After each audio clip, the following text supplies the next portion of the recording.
You are listening to Single Smart Female, Romantic Fairy Godmama Edition. This episode was brought to you by the Secret Society of Adored Women. Have you been tirelessly going on crap-tastic dates, having crap-tastic results with men, even spending a crap-tastic amount of time weeding through meh guys and fretting over the one who won't call you back or commit? Join us for our Hush Hush group of like-minded, successful, badass single women from around the world, turning the dating scene on its head and creating scandalously magical romantic experiences that you will cherish forevermore. But beware, your love life and life will never be the same again. Meet us over at thesecretsocietyofAdoredWomen.com. Hello, single smart female. It's Jen 1, your romantic fairy godmama, coming to you today without Jen 2, which I am not going to lie, feels really odd. But I do have a really great romantic fairy godmama topic for you. In fact, it might be a triggering topic for some of you lovely ladies out there, and I'm not going to lie about that. But we are going to dig into this and see what comes out of it so that we can take your love life to the next level. Now, what's the topic? Women in charge. Are you too controlling to find love? Okay, so let's get started with this topic because this has been coming up a lot lately with my clients because I work with single, ambitious, successful women. So, of course, this is a theme. Now, I want to first just state the fact that this era of very successful women in the world is still relatively new. So, there is not a ton of great information out there about specifically single successful women dating and finding love in a way that's really great for them. And this is why I focus on single successful women. I have always been ambitious since I was very, very young. And I recognized as I grew up that even though I was ambitious and very excited and confident in certain pieces of my life, my romantic life was a complete hot mess, as you may know from many of my stories. Now, with that said, there is a direct correlation between successful women, ambitious women, and hot mess love lives. And again, why? Because this whole notion of ambitious women and successful women, or this whole not notion, but error of this type of woman is still relatively new. Historically, we had our place in society where we were not the breadwinners, we were the caretakers. We had lots of very domestic components. Now, sometimes women ask me why I don't focus on women who would like to just have a more domestic lifestyle, which, by the way, I find absolutely 100% nothing wrong with, but it's just not me. So I am talking to women and teaching women how to date in a way who are ambitious, who are working towards high levels of success or have already achieved them. Because it's not the same how they it's not exactly the same how they interact and interface with men in our society. There are some distinct differences that there's not a lot of great information about out there. And in fact, a lot of times we are told that men actually prefer fragile, needy women. And to be honest, it's bullshit. I've seen to the contrary so many times that there's not any evidence in the world or scientific report or else that's going to convince me otherwise, because I know 100% that we as single, successful, ambitious women actually have an advantage in dating and love, but we don't know how to navigate it.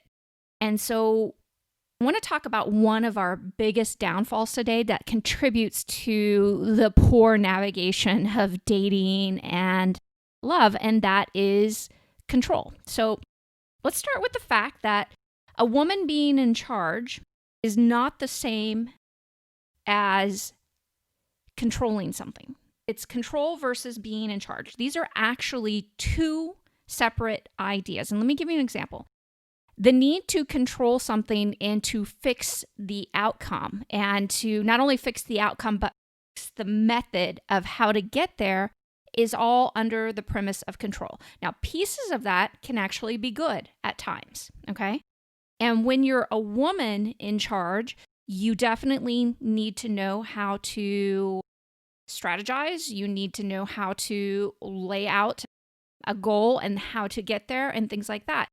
But I will say, and this is a very gigantic but here, is if you are a woman in charge who only knows how to micromanage, which means it affects you personally and deeply, and it frustrates you to no end if that outcome is not achieved exactly, precisely the way that you outlined it, or if the development process doesn't happen exactly the way that you want it to, and it really gets to you and it has you frustrated all the time, then you lose.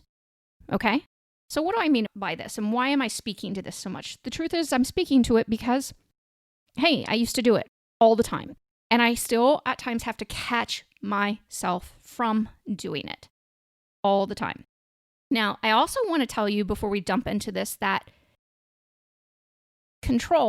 having control versus boundaries are actually two separate ideas as well. Control, again, can be taken to an extreme that can be detrimental in not only your everyday life, but also in your personal life. And boundaries are actually a very sexy asset to the right men. So let's go into this. So let me talk about how I used to have control issues. And I'm going to refer to my first marriage with my ex-husband, who there were a lot of things going on in our life that I was trying to fix him all the time. Now, of course, my control issues weren't exclusively in relationships or in dating or anything else like that. This was one of the big areas in my life. And I would try to micromanage things so tightly on his response to everything and take things so personally that I spent the majority of our relationship miserable. Now, here's a kind of a crazy premise. Not all of relationships are going to work out, especially in our younger years, because, we're learning things are happening. One of my premises, and when I work with women that we talk about, is that you can gain from every relationship you have.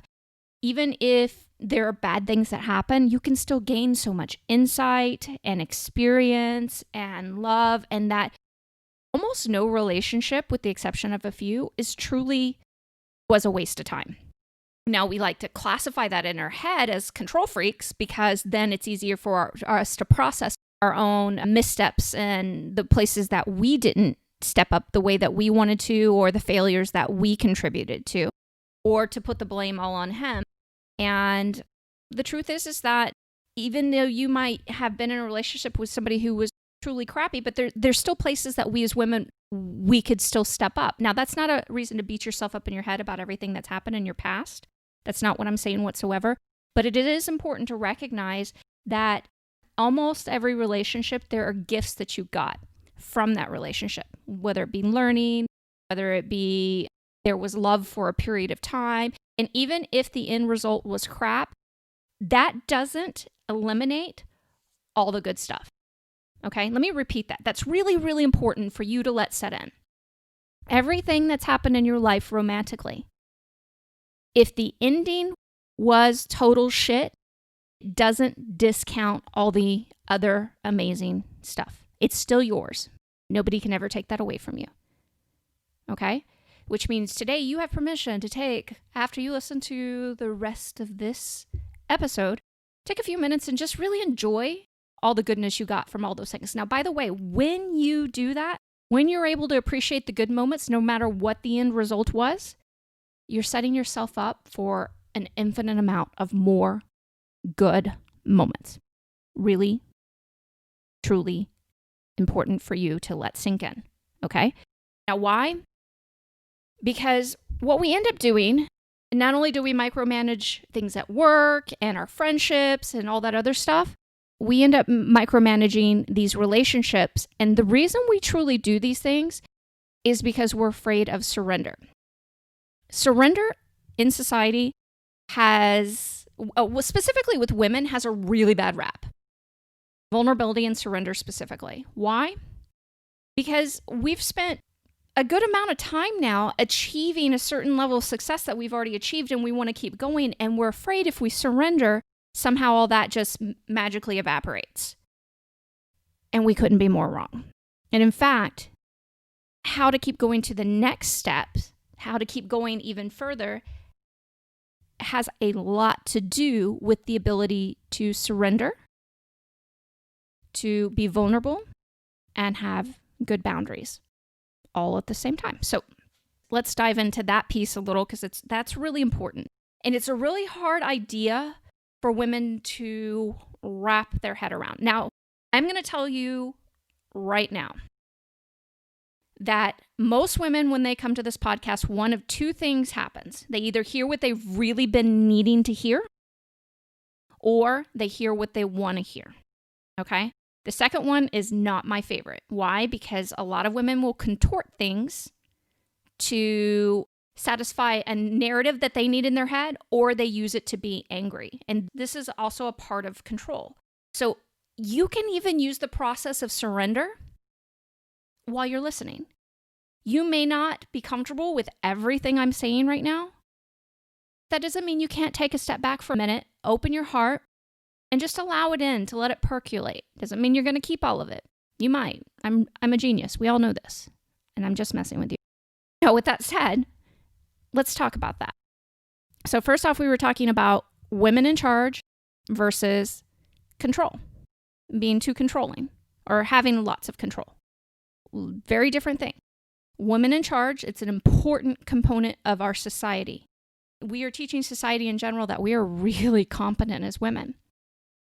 So we need to keep filling these leadership positions. We need to keep going for our dreams. We need to keep making amazing things happen in our life on the same page.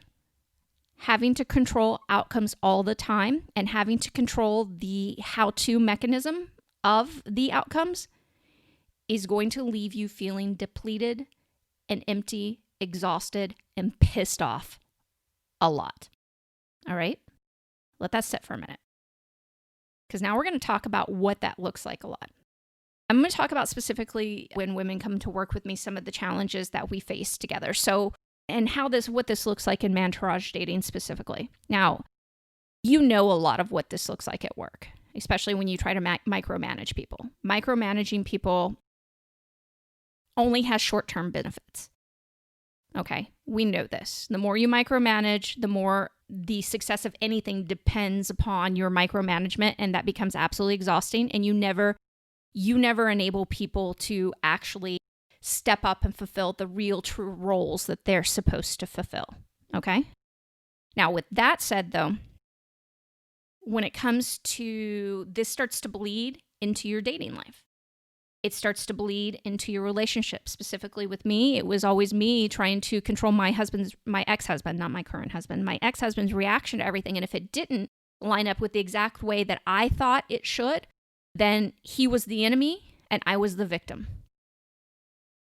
And that victim status is a self-imposed victim status. Now, there are absolutely, and I'll say this time and time again, there are true moments of being a victim, and a lot of women have been in those moments.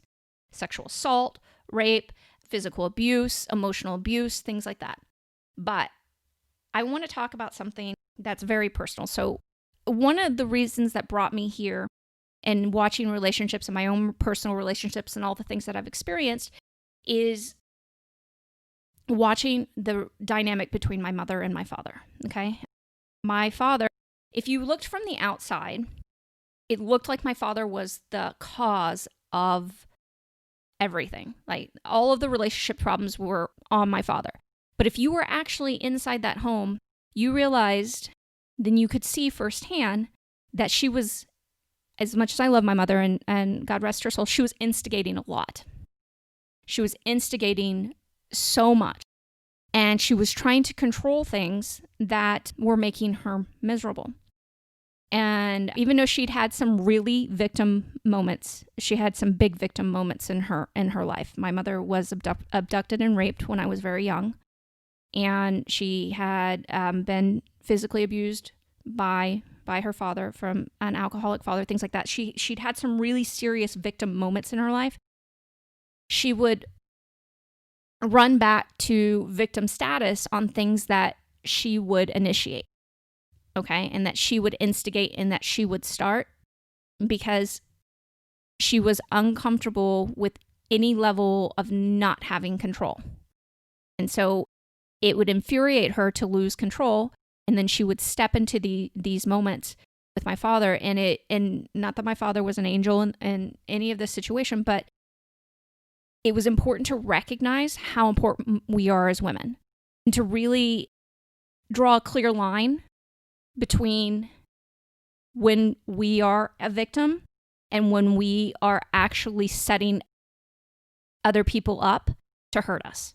There is a difference, okay? Now, when I say this, let me make this very clear. We are not, by any stretch of the imagination, saying that women are responsible for being physically abused or anything else like that. I'm never, ever saying that. Let me make that very, very clear. If you've been the victim of a sexual assault, anything like that, it doesn't make it your responsibility. I'm drawing a clear line between the two. So what I want you to understand is that because we're so afraid of surrender, we overcompensate sometimes with control, and then we set ourselves up in self-sabotage, basically, to have really shitty relationships because men can never win with us in these moments. So with my ex-husband, again, that would look like me controlling anything he did. Now, of course, there were things he did that they were stupid, and we were both very young. But the thing is that he never had a chance with me. I was so controlling, there was no way he would ever be able to win with me because I was so judgmental in this control. And that's what control and judgmental go hand in hand, okay? The need to control, because those things just can't live independently. And what I've realized is we actually need to look at what this is all about, what it looks like and what it's all about. So the truth is that control is covering for fear. When you're controlling, it's your fear of being hurt, your fear of being shamed, your fear of some perception that you have in your head of something that's going to make you look bad, feel bad, or actually be hurt, okay? And that works, it works like this. So for instance, we, in Mantourage dating specifically, make up a ton of excuses of why we can't Mantourage date the right way. Now, when I say Mantourage date the right way, I'm talking about actually really, truly exploring your options. Most women that listen to this podcast end up doing a very half-assed version of Mantourage dating because their control issues step in, because that's their defense mechanism. Their control issues step in and impede their results. Why? Because they're scared. They're scared things going awry. They're scared of a man's reaction to who they really are. They're scared of just a multitude of things. And by the way, in the workplace, women do this quite a bit too. They overcompensate so that they can appear to be just as qualified as men. Okay? Let that sink in as well. And ask yourself at times, am I overcompensating because I'm afraid I'll lose my position because I'm not working double what a man would work? All right, really think about that. And then really assess whether or not that's accurate in your life. It may well be. I'm going to guess for a lot of women, it's not. It's something that we've set up for ourselves to drive ourselves crazy and to make ourselves work excessively hard and end up being miserable from it. So let's talk about the excuses that come up. The excuses come up to justify this need to control. My favorite is always, I don't have time. For most people, most women, especially nowadays, now it's not always the case, and I'm not going to sit there and blow smoke up your ass and say, yes, there's just no way that this is not the case for you. What I'm going to tell you is time, for the most part, is a choice. Yes, we have our work to tend to. For some of us, it's children to tend to. But we ultimately, most things in our lives that we have on our agenda are some type of choice. Now, does that mean you just throw everything up and walk away? but it is important to really assess what needs to be there and what you're just putting there because you're either overcompensating, you're afraid. So I've heard it from previous clients. The overcompensation is because when you dig underneath, they're really afraid that they're not worthy enough for the job that they have, or they feel like other people aren't going to feel that they're worthy enough if they don't overperform. For packing too much into your schedule, they're afraid of being alone at times, meaning their social life has to be so packed that there's no way that they have to spend an hour in their own head at night and just relax and unwind. And just so you know, this is actually something you should learn how to do, and I've encouraged clients to do this before, and you can take this and use this, is go to activities on your own sometime. Don't take anybody with you, and learn to enjoy your own company, because then you actually become better company for other people. FYI, if you can't be alone and enjoy your own company, you can only be so great as company to other people. So really let that in. All right. Now, going back to these excuses. So the time excuse, and again, it's primarily a choice for many women. And if it triggers you when I say this, always take a couple steps back and unpack that for a second. Why is Jen triggering me so much right now? Is it because she just doesn't know anything? No, I actually do know what it feels like to have a very full schedule. I also know what it feels like to recognize I have a full schedule and start transitioning my life to not do that. Yeah, there will be obstacles. And some women's obstacles, there's no doubt, those obstacles are much bigger than other women's obstacles. But that doesn't mean it's not doable. So definitely start looking into those pieces. Also, assess how much you are contributing to other people that maybe you're enabling instead of actually helping. And start to think about how happy you are with the way you arrange your time. Okay? I know in the world of kids, and some of you don't know quite yet what this feels like, but in the world of kids, a lot of women, especially single women, because they feel guilty about being single in the first place and that their marriage or their relationship didn't work out, they overcompensate with their kids a lot and their time. And there's nothing wrong. Of course, you want to spend time with your kids, especially until the age of 18, afterwards as well. But I know it's really important between birth to 18. That doesn't mean, though, that you shouldn't have any time to yourself.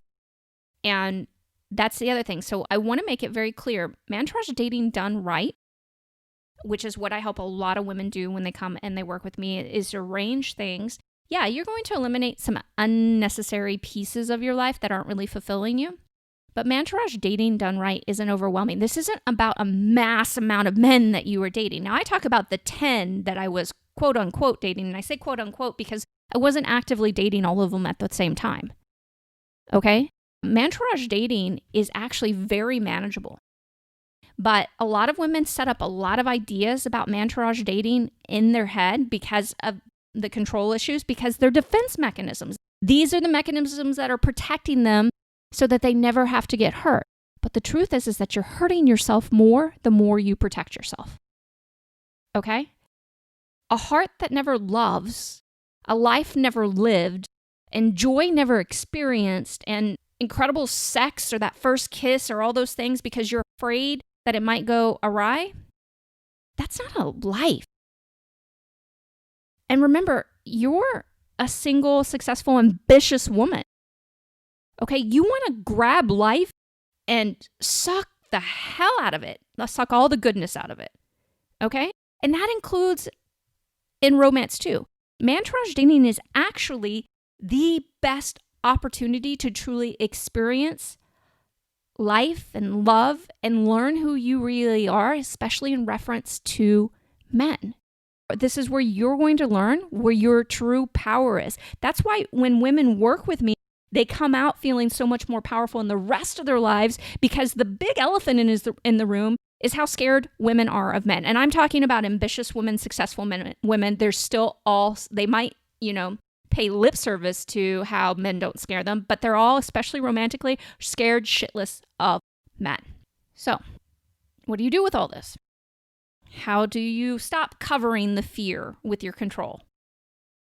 Mantourage dating is actually, it's about being proactive in certain areas. It's about front loading on certain things like a really wonderful online dating profile and understanding that it's an experiment that you're setting up, an experiment to learn who you are in reference to men, what you really like. And again, we all think we all know what we like romantically. Until you mantrage date the right way, trust me, you're missing out on a lot that you had no clue that you would absolutely love. And until you really start to experience your power in reference to men and realize how absolutely influential and more powerful than you ever thought you were, you're missing out. You're missing out on quite a bit. So I want you to take that into consideration when you think about why you telling me how you abbreviate the idea of mantrage dating because of this. So, and the most common one is I can only date a certain man, this one man, because it's all I have time for, or he's the only one I really like. And I can guarantee you there are huge pieces in all of this that you are missing. Now, what happens when you start to change these patterns? Well, I'm going to tell you the first thing that happens is that the fear comes up and smacks you in the face hard. So hard. Like it shakes you and smacks you again and again. And you will sit there as a woman who has programmed herself to look for, we're always scanning. As women, we're always scanning for situations that could be harmful. And what I'm asking you to do is actually start to turn that down and just recognize it as fear. And the best way to counteract that fear is by actively thinking thoughts and actively pursuing endeavors, actions, and taking steps towards things that counteract that. So to counteract it, it's very important to understand that you need to have the thought that, first off, you recognize that it's fear. Second off, you realize that, and this is my favorite, this is the one I used, okay? I use all the time because there's still certain areas of my life that I work on this with, but the most impactful for me is God's got this for me. I don't have to worry about this like I think I have to worry about this because God's got this. And understanding that even if it doesn't look, like if it looks awry, that doesn't mean it's not going to turn out really good. Or if that place where it doesn't look good, that's not actually a stepping stone for something absolutely amazing. Have you ever had that happen? Because I know you probably have, and most of us don't recognize it. Like we get really worried, extremely worried. We make ourselves sick about something, like a man we haven't heard from, or something happening at work, or something else, and we think it's going to be the end of the fucking world. And it ends up actually segueing into something pretty amazing.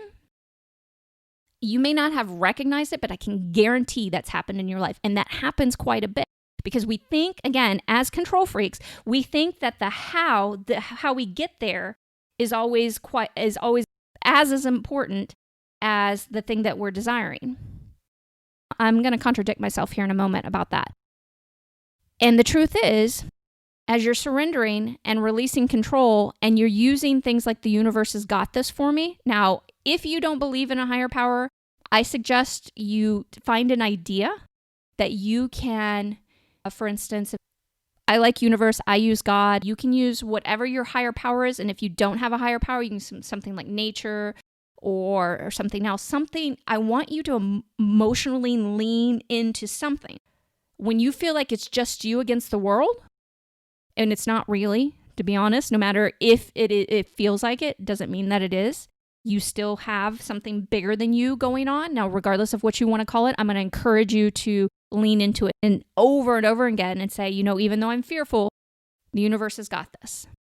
Nature has got this. My source has got this. Whatever it is for you, God has got this for me. And allow it to unfold and quit micromanaging it. All right? Sometimes you just have to throw your hands up and say, okay, nothing I can do. I'm going to take a deep breath and I'm going to treat myself like an adored woman and take good care of myself. And I'm going to allow this to work itself out. Okay? And see what happens. And when you make that decision, I want to let you know what happens after that. So you're going to have a couple of your hangover moments. So you're going to make the decision and then all of a sudden you're going to have decision remorse. And then you're going to want to go fix it. The only way you're going to break this habit is by not letting yourself fix it. And so it's just like learning a new workout routine that's extremely hard. you have to go through it. You have to go through the pain of it. You have to actually do it. You cannot go around it. There is no option there for you. So it's very important that you acknowledge that. Now, when I have women, they come and they work with me and stuff, and they realize, and I teach them and help them customize Mantourage dating to them and their lives and what's going on specifically in their world.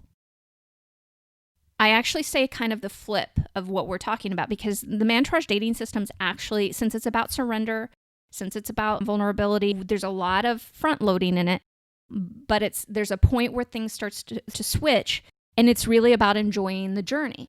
And you can only enjoy the journey once you learn how to release the control and not try to micromanage. So I was telling you how micromanaging, it's going to make it more challenging to get your end result. When we focus on Mantourage dating at the beginning, and once you get to that and let go of that micromanagement of the how, and let me help you do that, then all of a sudden it starts to flip where you really get into the enjoyment.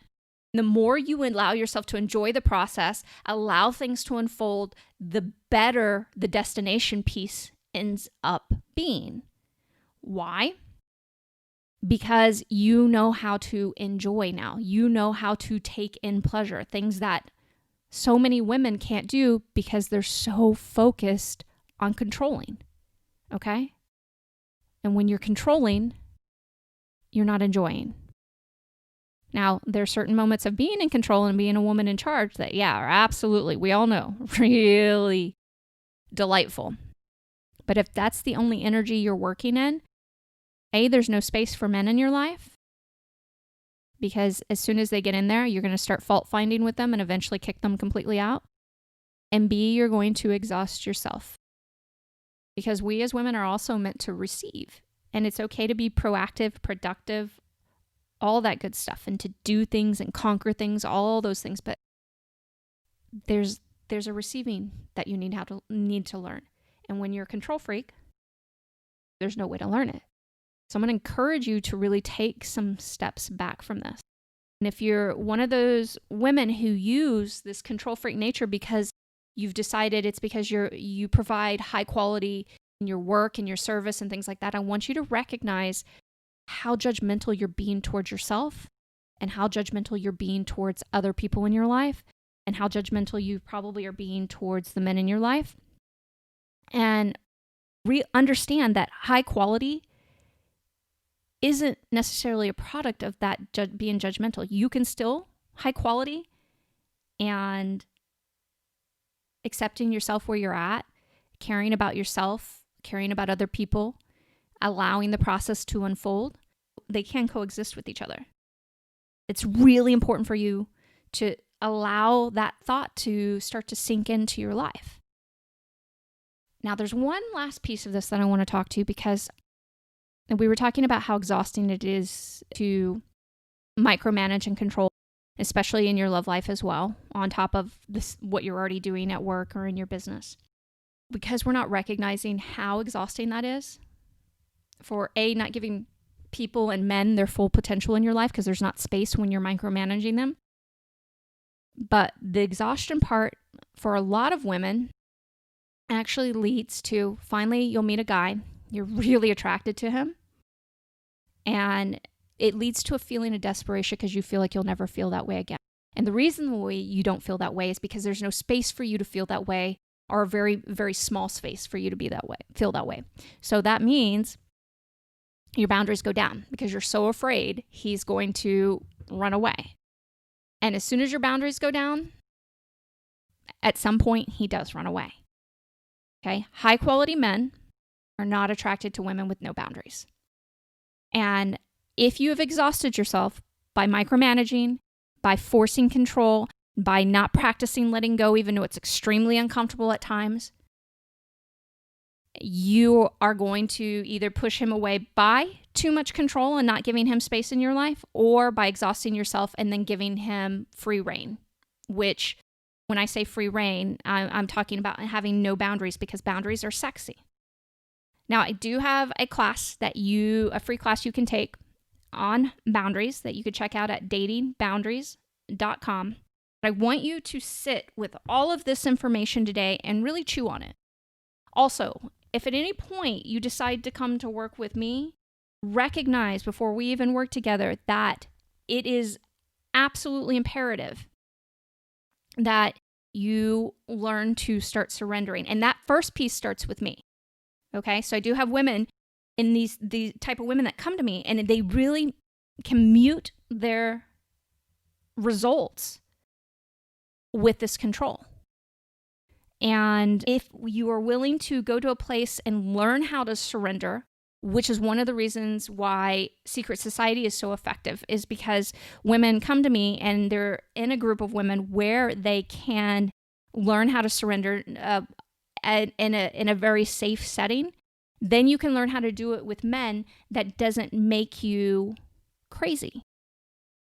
And you start to realize that it's actually surrender and vulnerability can actually be one of the most life-opening experiences that you can encounter. One of the most life-changing as well. Life-opening, life-changing, and it will radically improve your love life. So again, if you want to learn about boundaries, you can go to datingboundaries.com.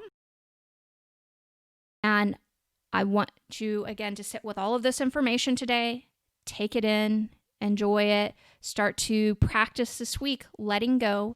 If you need further help, if you want to go deeper with me, come to secretsocietyofAdoredWomen.com.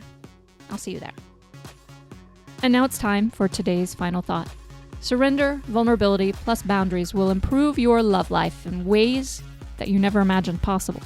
Control and micromanaging, however, is a recipe for guaranteed disappointment. Thank you, Lover Girl, for joining us on this Romantic Fairy Godmama edition of Single Smart Female. Don't forget to text this episode to all of your single smart girlfriends, as well as visit us at singlesmartfemale.com. We'll talk to you next time. And here's to you having everything you want in life and love.